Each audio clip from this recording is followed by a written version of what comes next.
Quer ter um casamento transformado? Vem para Cristo.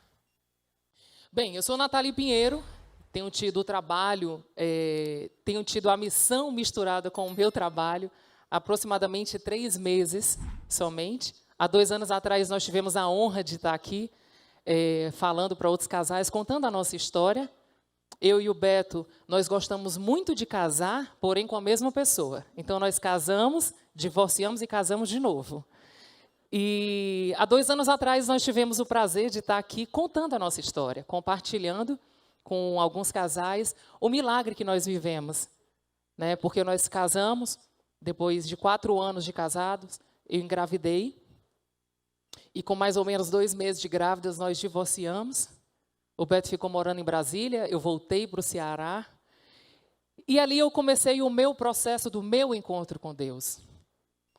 E dentro desse processo do meu encontro com Deus, o Senhor, de fato, mudou a minha história. Porque os documentos já estavam assinados, nós já estávamos verdadeiramente separados. Porém, eu tive uma grande surpresa, que no dia do parto do nosso primeiro filho, quando o Beto foi registrar o Caio, ele volta com um pedido de casamento. E a partir daquele dia, 45 dias depois, nós casamos de novo, recebemos a bênção do nosso pastor. E a partir daquele momento nós entendemos que era tempo de semear. Semear aquilo que nós tínhamos tido como experiência e que estava nos autorizando, nos outorgando a falar para outras famílias. Que mesmo que os papéis tenham sido assinados, eu recebo muitos e-mails de pessoas dizendo, já dei entrada no papel, eu digo, amiga, papel não vale nada.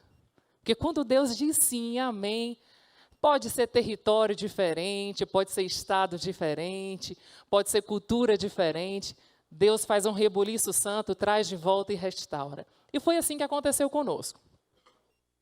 A primeira pergunta é, em que tempo você está? Você está no seu casamento num tempo de paz ou você está num tempo de guerra? Você está no tempo de chorar ou no tempo de rir? Que tempo você está no seu relacionamento? Isso é uma visão sua do que você está vivendo. Você está vivendo um tempo de semear ou você já está no tempo de colher?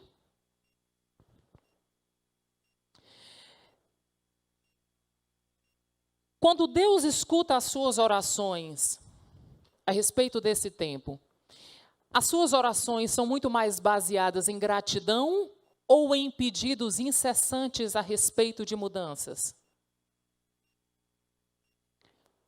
Eles passam para Deus uma dependência ou uma independência?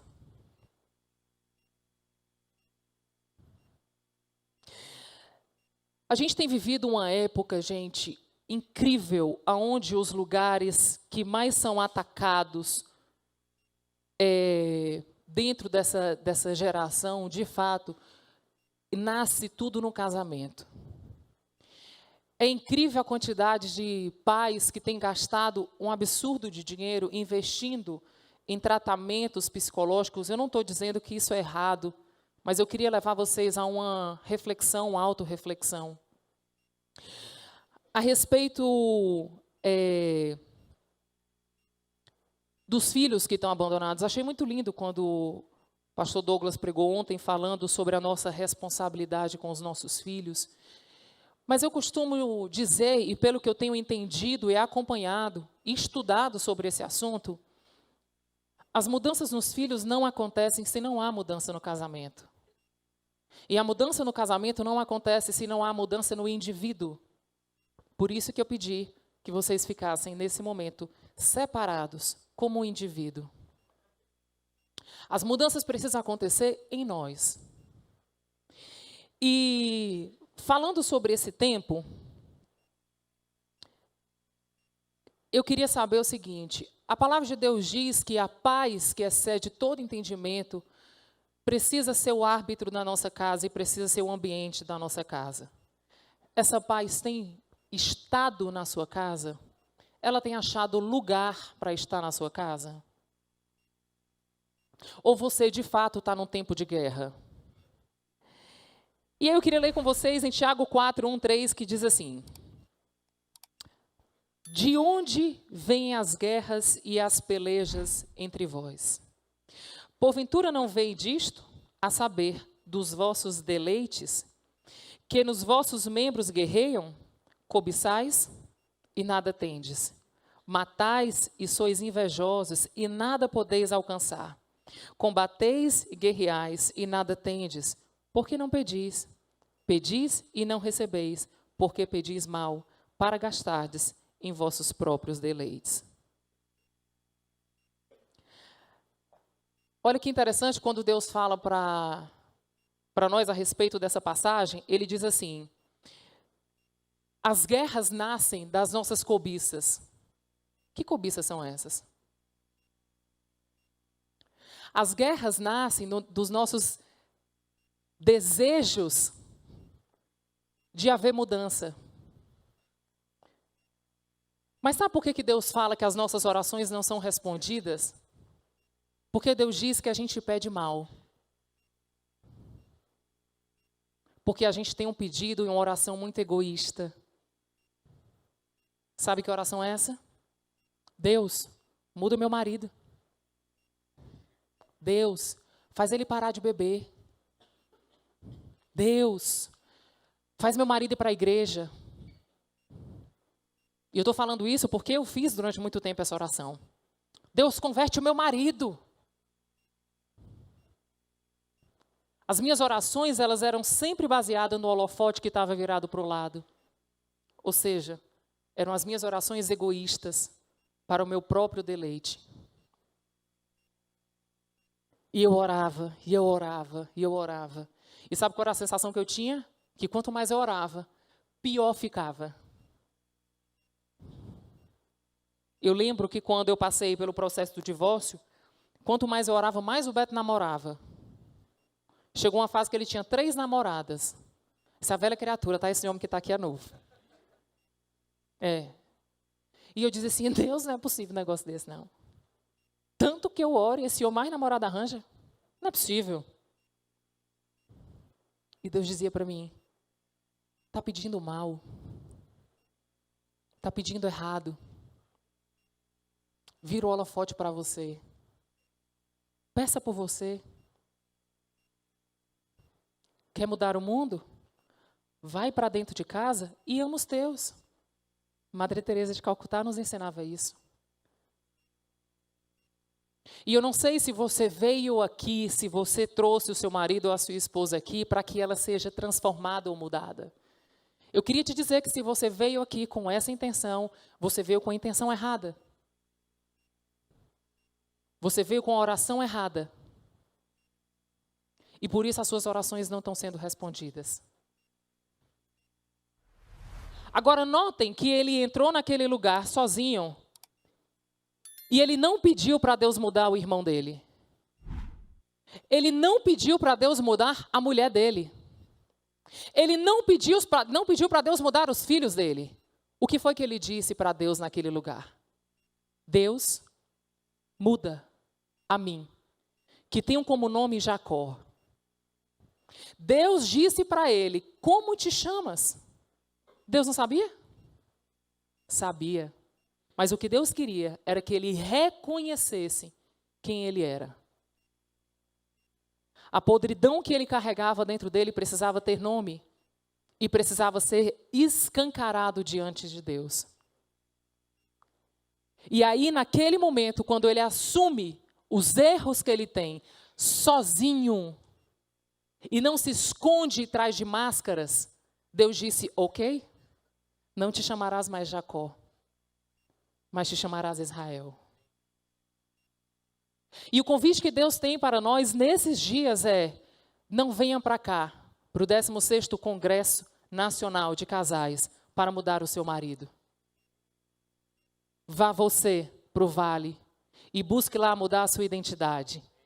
E quando você mudar a sua identidade, quando você for para esse lugar de autorresponsabilidade, virar o holofote para você e disser, Deus, muda a minha língua que é ferina. Muda a minha língua que é crítica. Muda o meu nome. Aí Deus vai mudar a sua identidade, a forma de você andar. Jacó saiu daquele lugar manquejando. Ele não andava mais da mesma forma. Jacó saiu daquele lugar com uma nova bênção do Senhor, que não parou nele. Então as nossas mudanças pessoais não vão parar em nós. Vai perpetuar por muitas descendências, mas quando ela de fato for individual, pessoal e intransferível. E nessa manhã, nesse momento, o nosso convite vai ser para você olhar para dentro de você, como a Nath falou. Eu falo isso constantemente, vira o holofote para si, vira o holofote para si, deixa de cuidar da vida dos outros. Deixa de ficar se preocupando com o que a tua mulher está fazendo de errado. Olha para o teu umbigo, avalia a tua rotina, avalia os teus pensamentos, reavalia as tuas atitudes. Verifica o que é que tu pode mudar na tua vida, e aí você vai ver o teu mundo ser transformado ao teu redor. É assim que funciona, é de dentro para fora, não é de fora para dentro. É de dentro para fora. Nath, vai lá na outra escada ali. Olha o que é que aconteceu, para vocês entenderem o que eu estou dizendo. A Nath estava lá e eu aqui. 8 meses separados. A Nath grávida. E orando a Deus. Muda o Beto. Vai, Nath, ora aí. Aponta a mão para o lado de cá. Muda o Beto. 8 meses se passaram.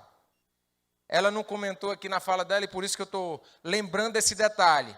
No dia que ela virou o holofote para ela, vira o holofote para ti. No dia que ela virou o holofote para ela e começou a olhar para os defeitos dela, para as falhas dela, para os erros dela, adivinha quanto tempo eu fui tocado pelo Espírito Santo lá em Brasília? 15 dias depois.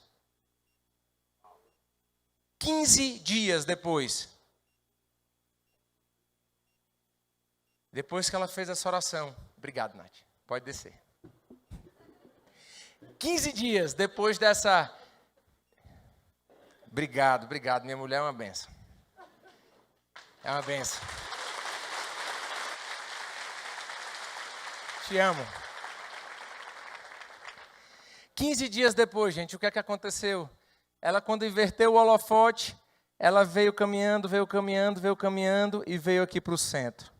O centro é Jesus. O centro é Jesus. 15 dias depois, o que é que aconteceu? O Espírito Santo começou a fazer o que com o Beto? Vai.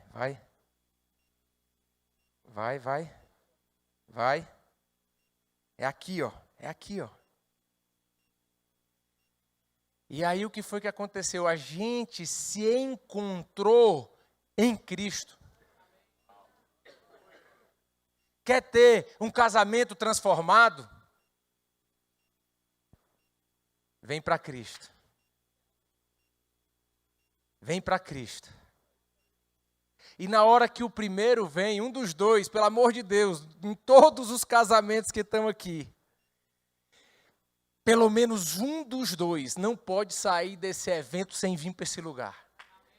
Sabe por quê? Porque o ideal, né, seria, o mundo ideal, é que viessem os dois. E aí vocês se encontrassem aqui. Mas se vier um, o outro vem. Se vier um, o outro vem, porque o ser humano não suporta o peso, né? O peso e a presença e a força e o poder do Espírito Santo. Nosso corpo não suporta. Não resiste à presença do Espírito Santo. E eu quero dizer para vocês, gente, que em 2010, quando eu vim para esse lugar, foi a melhor coisa que aconteceu na minha vida. Melhor coisa que aconteceu na minha vida. Quando eu cheguei nesse lugar, a minha vida foi transformada, o meu casamento foi transformado, a minha vida empresarial, profissional e financeira foi transformada, a minha descendência foi transformada. Posso falar com autoridade sobre esse tema? Tem gente que vai lendo a Bíblia, quando chega lá na parte do dízimo, aí... Opa, peraí, essa parte aqui, deixa eu dar um pulinho aqui. Aí vai lendo, chega no outro ponto, opa, isso aqui só pode ter uma mulher, opa, peraí, Deixa eu dar um pulinho aqui. E vai negociando o que é que vai seguir, o que é que não vai, e se enche de justificativa para poder fazer a própria vontade. Meu amigo, você não foi chamado para fazer a sua vontade. Jesus deixa muito claro isso no ministério dele. Ele fala assim, ó, eu vim para fazer a vontade do Pai aqui na terra. Você é filho amado, você é co-herdeiro com Cristo. Co-herdeiro com Cristo, está escrito em Romanos. Vocês estão entendendo o que é isso? É muito poder, gente, muito poder. Você mergulhar e viver o evangelho aqui na terra. É o melhor da terra, você foi feito para isso, o seu propósito é esse, a sua identidade é essa. Então, por que existe, às vezes, tanta disfunção? Essa disfunção é a falta de alinhamento. Alinhamento com a sua identidade e com o seu propósito. Jesus começou o seu ministério também, assim como João Batista, dizendo o quê? Arrependei-vos. Arrependei-vos. Eu quero que você, nesse momento, feche seus olhos onde você está. Quero que você feche seus olhos. E quero que você, verdadeiramente, não se preocupe com absolutamente nada ou ninguém. Nesse momento. Não se preocupe nesse momento com a sua esposa, com seu esposo, com seus filhos, com seus negócios, com seu trabalho. E nesse momento, eu quero que você olhe para dentro da sua alma. Para dentro do seu coração, para dentro da sua mente. E quero que você comece a procurar o que precisa ser tirado.